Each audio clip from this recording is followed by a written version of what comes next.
હોસ્પિટલમાં ઝીણી ઝીણી માન્ય મંત્રીશ્રી હમણાં વાત કરતા હતા ને એ પ્રમાણે એક બાબતની કેટલાય દિવસો સુધી બેસીને મેં પોતે પણ લાગ્યું કે આપણે પોતે હોઈએ એક દર્દી તરીકે દાખલ થયા હોય તો એમાં શું શું જોઈએ, તો કોઈ માણસને તકલીફ ના પડે એનું જરા ધ્યાન રાખવાનું કર્યું.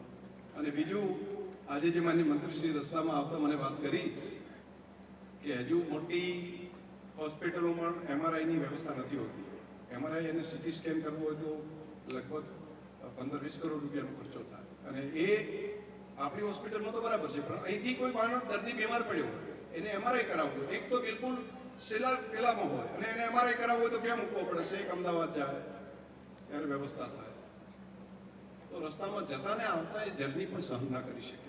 અને એક એને ટેસ્ટ કરવાને કારણે જ રસ્તાની અંદર એનું પ્રાણ પણ ઉડી જાય. આવા કેટલાય કેસો આપણે જોયા છે. એવું CT સ્કેનમાં પણ છે.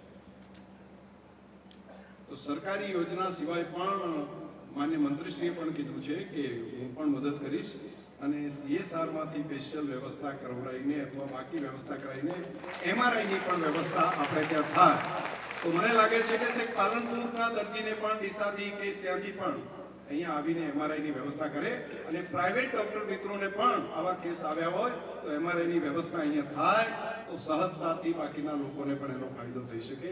આવું કામ પણ આપણે આ ધરતી ઉપર કરવા માટેનો સંકલ્પ કરીએ છીએ કે આ એવી આધુનિક હોસ્પિટલ અહીંયા આગળ આપણે બનાવવા જઈ રહ્યા છીએ.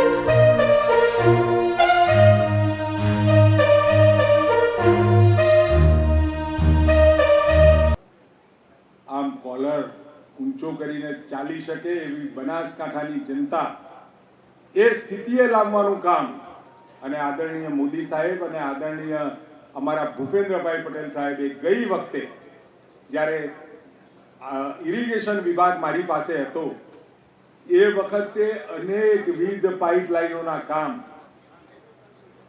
આપણે પૂરા કર્યા એટલે હવેના સમયની અંદર એ પૂરા થશે ત્યારે સમગ્ર આ બનાસકાંઠાની જનતા ક્યારેય નરેન્દ્રભાઈ, આદરણીય ભૂપેન્દ્રભાઈ અને શંકરભાઈનું જે નેતૃત્વ સમગ્ર ગુજરાતને મળ્યું છે અને એમાં પણ ગુજરાતને મળ્યું હોય પરંતુ નજર બનાસકાંઠા તરફ એમની કાયમ રહેલી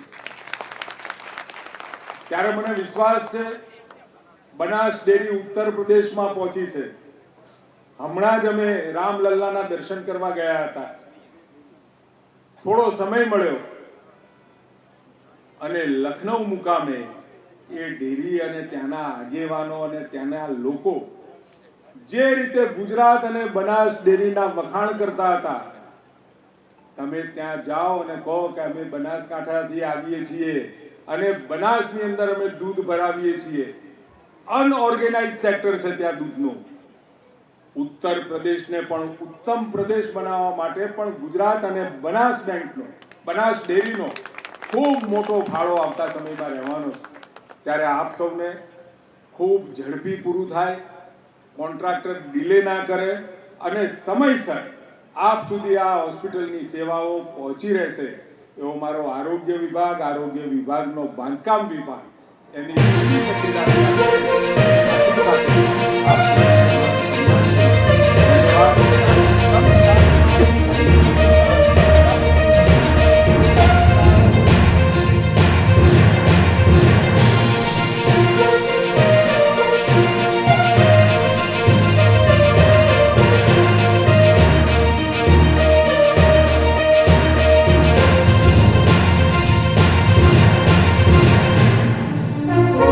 वक्रतुण्ड महाकाय सूर्यकोटि समप्रभा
આજે થરાદમાં જિલ્લા કક્ષાની હોસ્પિટલ આશરે 55 કરોડના ખર્ચે બનવા જઈ રહી છે અને થરાદ એક એવું સેન્ટર છે કે આજુબાજુના 8 થી 9 તાલુકાઓ કચ્છ અને સાથે રાજસ્થાન એ સરહદી વિસ્તાર છે અને રાજસ્થાનથી પણ લોકો અહીંયા આપણા બનાસકાંઠાની અંદર સારવાર માટે આવે છે અને આ જે મેં તાલુકાની વાત કરી ત્યાં આગળ આરોગ્યની વ્યવસ્થાઓ છે પણ ટર્શરી કેરની વ્યવસ્થાઓ માટે અહીંયા બનાસકાંઠામાં Banas medical college, Banas dairy સંચાલિત સાથે ગયા વર્ષે જ આપણે ડીસાની અંદર જિલ્લાની હોસ્પિટલ આપી અને આજે અહીંયા જે ખાતમુહૂર્ત થયું જિલ્લા કક્ષાની હોસ્પિટલ થરાદ મુકામે થયું છે અત્યાધુનિક સગવડો સાથે, એટલે ટર્શરી કેર સુધીની સગવડો અને સારા એવા મહેકમ સાથે કે જેની અંદર સુપર સ્પેશિયાલિસ્ટ હોય એની સાથેની આ હોસ્પિટલ આવતા સમયની અંદર આ મેં કહ્યું એ સમગ્ર વિસ્તાર માટે આશીર્વાદ સમાન પુરવાર થવાની 1.5 વર્ષની અંદર આ હોસ્પિટલ બની જશે અને કાર્યરત થતાં લગભગ 1.5-2 વર્ષમાં સંપૂર્ણપણે મશીનરી સાથે મેડિકલ ઇક્વિપમેન્ટ સાથે કાર્યરત થશે. આગામી દિવસોમાં એમઆરઆઈની પણ વિચારણા ચાલી રહી છે. અરે એમઆરઆઈ આવશે, સિટી સ્કેન આવશે, આધુનિક એક્સરે આવશે. જે સાધન અને સગવડો ડિસ્ટ્રિક્ટ લેવલમાં મળવી જોઈએ એના કરતાં પણ વધારે સાધન સંપન્ન આપણે આ હોસ્પિટલને કરવાના છીએ. કારણ કે આદરણીય શંકરભાઈ સાહેબે પણ આની અંદર ખૂબ વ્યક્તિગત રસ લઈ સુવિધાઓ કેવી હોવી જોઈએ, વેઇટિંગ કેવું હોવું જોઈએ. આદરણીય પરબત કાકાનો પણ એમાં સહયોગ રહ્યો કે ખૂબ ઝડપથી બને, એમને પણ વાત કરી હતી. પરંતુ એ ખાતમુહૂર્ત કરવાનો સમય આજે આવ્યો છે અને લગભગ 1.5 વર્ષની અંદર જ આનું આપણે લોકાર્પણ પણ કરીશું.